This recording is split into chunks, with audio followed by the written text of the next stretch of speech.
Hey friends, I'm sorry about the poor lighting, but I want to make this video tonight because I want to upload it tomorrow with the other videos that I'm uploading. So I want to share with you guys why it's my opinion that in the long term, labral tear surgery or hip preservation surgery ends up destroying your hip joint and leads to a hip replacement. Okay, I can never get a hip replacement, right? So I had to be very careful when I was in chronic disabling hip pain for so long. Like, I was in chronic disabling hip pain for about 2 years, right, where I couldn't even weight bear. And then it got even worse when I agreed to get that Macclean 0.5% anesthetic injection into my hip joint. Okay, I was such a fool. I did not know that the Macclean had been known at that point for 5 years to completely destroy cartilage. Okay, it is so chondrotoxic, or so toxic to cartilage, and yet doctors, some surgeons like that dickhead I saw, still use it, right? So despite the risk to cartilage, and this is just one example of how hip surgeons, really end up destroying your joint instead of what you're going there to see them to do, which is protect your joint. Like, if hip preservation surgery succeeded, why do you see on these, especially those Facebook hip surgery forums, these people who have had like 2, 3 surgeries on each hip because the surgery does not work? And I'm sorry if anyone has had the surgery. Like, I've seen some people say, oh yeah, they got out of pain with the surgery, but 2 years later their labrum has retorn and they're back in a lot of hip pain, or they never recover after the first surgery. Anyway, and like I said, my opinion is it ultimately ends up leading to a hip replacement. So yeah, like, I just could never have that, so I can't end up in a wheelchair. So but like I said, unfortunately I wasn't careful enough and I allowed that Macclean injection, but now I have to deal with that, right? So now I have a journal article that states why. Now, I suppose having that Macclean injection led me to realize why leaving anything in the joint can destroy the cartilage. Okay, like, when the surgeons, they use anchors and they use synthetic sutures, all right, and they anchor the labrum back to the bone. Okay, and I believe that leaving, and I've seen in this journal article I've got where they examine what causes chondrolysis of the shoulder joint, right? So the shoulder joint is exactly the same as the knee hip joint, except that shoulder joint is a non-weight bearing joint. But and at the time I was thinking, well, if these are factors for causing a destruction of the cartilage in the shoulder, it has to apply to the hip too. And like I said, I realize why now. So 2 of the factors were the number of anchors that were placed in the shoulder joint.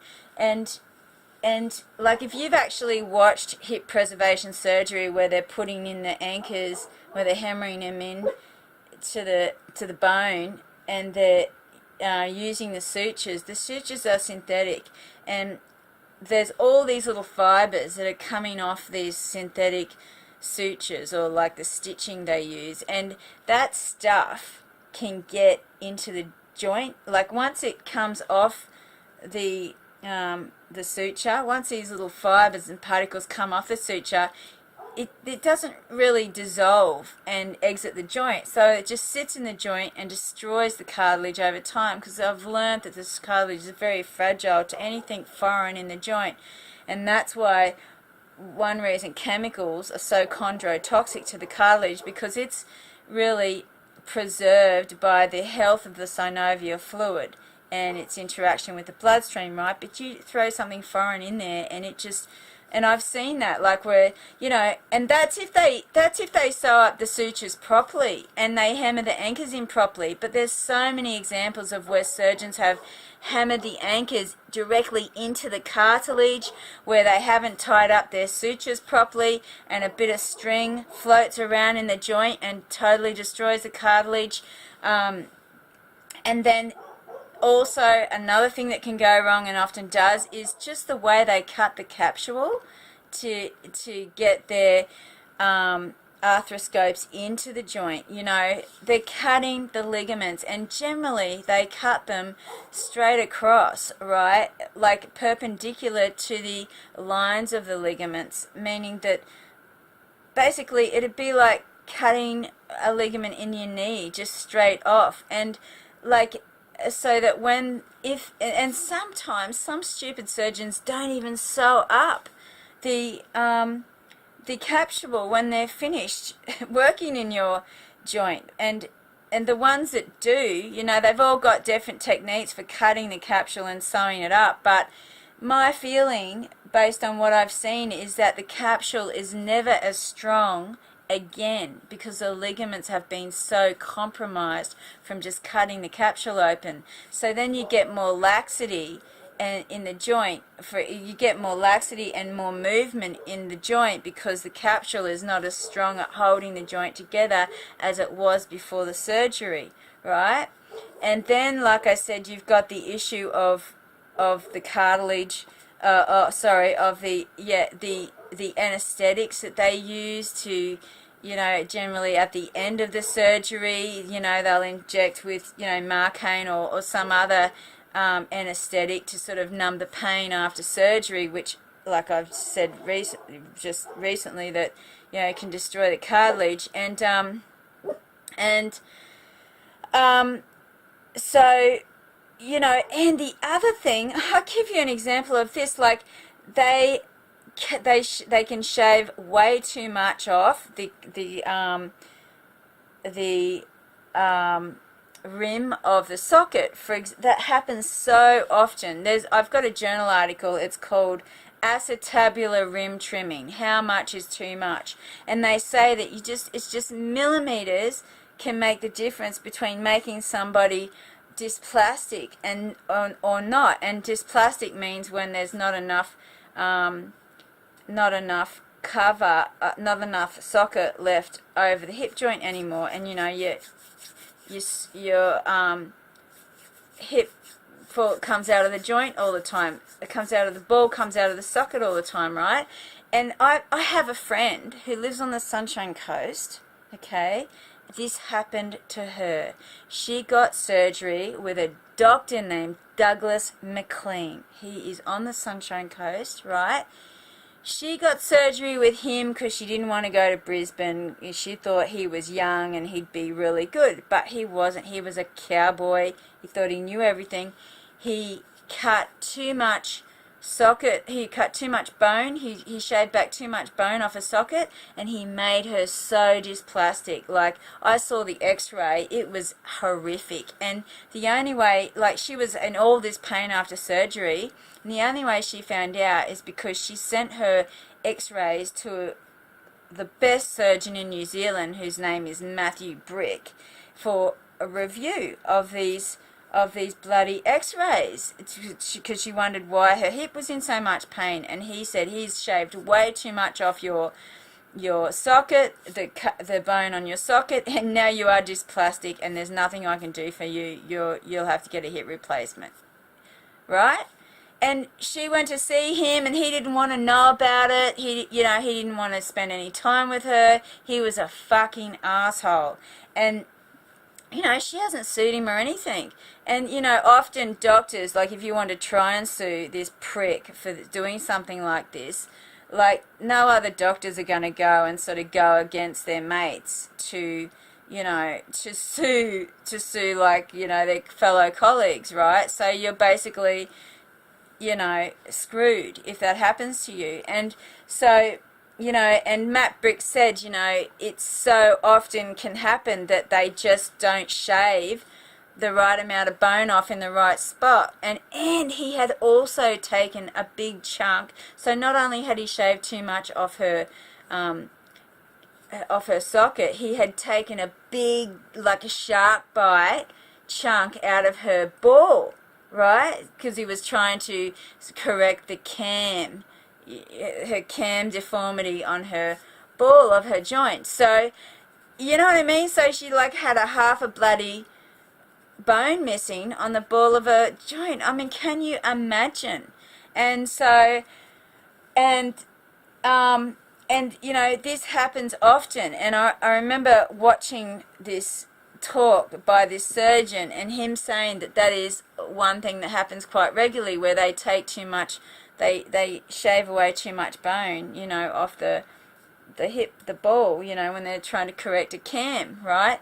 Now, so, like, seriously, like, most of the surgeons that do this hip preservation surgery, you know, do a really shit job, right? And, for example, I read quite a little while ago now that one of the best hip preservation surgeons in the world, named Richard Villas, and I don't know if this is true or not, he's in England, he stopped doing hip preservation surgery because of all the complications he was having. And just basically, my feeling was he just realized it just doesn't work, or it just doesn't, it's not helping people. It's actually hindering people more often than not, right? So, and I should have had a list. I can't think of it all off the top of my head. But now I just want to say, you know, and often these surgeons will say to people, well, you know, if you don't correct your cam or your pincer, it will lead to osteoarthritis, right? I have a journal article that shows that having a cam or a pincer FAI impingement, right, doesn't necessarily lead to osteoarthritis, okay? That just having a camera or pincer is not an indicator of causing osteoarthritis in the long term, okay? So them scaremongering, because I had a friend in Brisbane and she was like, oh, I've got a cam, I have to get that operated on, otherwise I'm going to end up with osteoarthritis.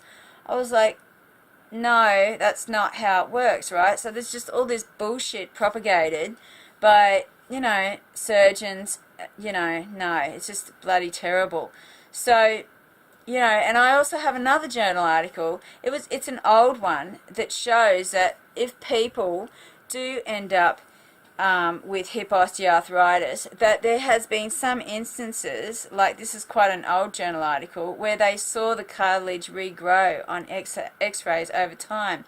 And I have another article about a knee surgery in Japan where they corrected the orientation of the femur, right? They sort of cut the femur and twisted it and then reattached it, right, to change the orientation of knees with people with osteoarthritis in their knees.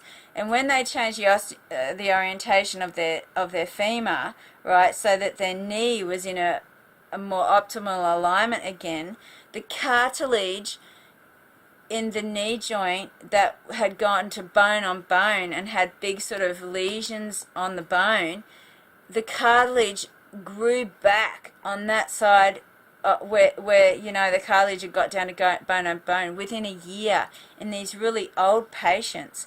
So cartilage can regrow. And I've also got journal articles where they saw that actually labrums regrew, okay? I've got more than one journal article where it shows that the labrum regrew when they cut it out of sheep and also of humans, okay? So you know, but the surgeons don't tell you this because they don't care. They just make a lot of money. You know, it just really shits me to tears, right? So I'm so sorry if you have already had, you know, labral tear surgery. You know, and the other thing is, like, you know, if the surgeons do it all right, okay, then, you know, often I see that people that have like the best surgeons, you know, like Brian White or what's that guy in Chicago, what's Shane No, I think his name is. You know, they go see these really good surgeons, and then, you know, a couple of years or 6 months later, their labrum they've sort of stitched their labrum back to their bone, and their labrum tears again, right? And they're back with hip pain. So, and my feeling is, honestly, it's because you know, they're not really correcting the source of the problem, which is, in my opinion, what I share on my channel, like with me, like for example, I have a full thickness cartilage defect. Like I have a full thickness cartilage missing in the anterior superior aspect of my hip, right? And in that spot I have a subchondral cyst, which means my whole bone has been eaten away in that spot, right? And my labrum is totally macerated, right? So my hip is in a really fucking bad way, and yet I have been able to eliminate, pretty much get down to like 0.5 hip pain or 0 hip pain out of 10 by, you know, after having 2 years of chronic hip pain and an anesthetic and that Macclean anesthetic into my joint, right? And I'm back to, like, you know, pretty much walking my dogs for 1 hour every single day, right? From, like I said, keeping the pelvis in alignment, making sure my glutes are activating and strong, taking the fresh turmeric in juices, and making sure I move my hip joint every day to keep that synovial fluid pumping over with the bloodstream. And if my cartilage is ultimately completely destroyed from that anesthetic injection, my hope is that once, you know, if my cartilage happens to be destroyed and it gets down to bone on bone, that it will ultimately regrow, because the science actually suggests that the cartilage actually does regrow once if the cartilage is lost completely, it can regrow once the joint gets down to bone on bone. And it's that bleeding in the bone that happens that actually stimulates cartilage growth again, right? It brings out the stem cells from the bone to create this cartilage again, right? And sorry, I've had a brain failure. But it's important to keep the orientation of the joints at the optimal orientation, right? So that's why I try to keep my pelvis as best aligned as I can, right? To sort of, you know, keep an optimal alignment in my hip joints, okay? And that's why if your pelvis is misaligned, you can get this pain in your hip, because, you know, and pain in your knees and pain everywhere if your pelvis and spine are misaligned, because this misalignment sort of makes the joints fall to a suboptimal orientation and then puts pressure on the, say, the labral tear, and causes the pain, right? And suboptimal orientation of the knee joint causes pain in the knee. But the thing is I've got another journal article that shows that they studied all these patients with no hip pain, okay? They were asymptomatic, right? And they scanned them all, okay, in an MRI. I think they did an MRA, okay, of all these patients with no hip pain. It was just a study. And do you know that in that study they found that 69% of patients had labral tears in their hip, but they had no hip pain with them? So I would say that you might have a labral tear, but I don't think, and it might be inflamed and you might be in pain, but I don't think that the labral tear surgery is the solution to your problem. It's you know, strengthening your glutes, keeping your pelvis in alignment will reorientate the way that the joint, the ball of the hip joint sits in the socket, and it'll take the pressure off the labral tear, right? And any damage you've got in your hip, like the cartilage damage that I've got, right? And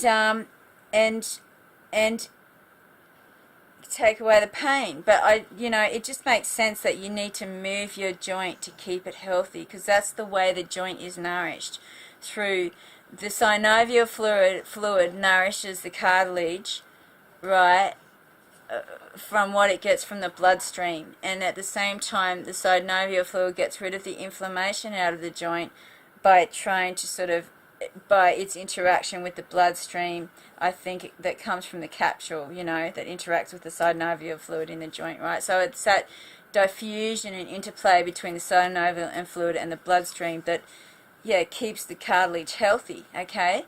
So anyway, I hope I've thought of everything here, and I just wanted to say all of that for those of you who are considering hip preservation surgery. And thanks very much for watching. I hope you found this interesting, and I'll see you guys later.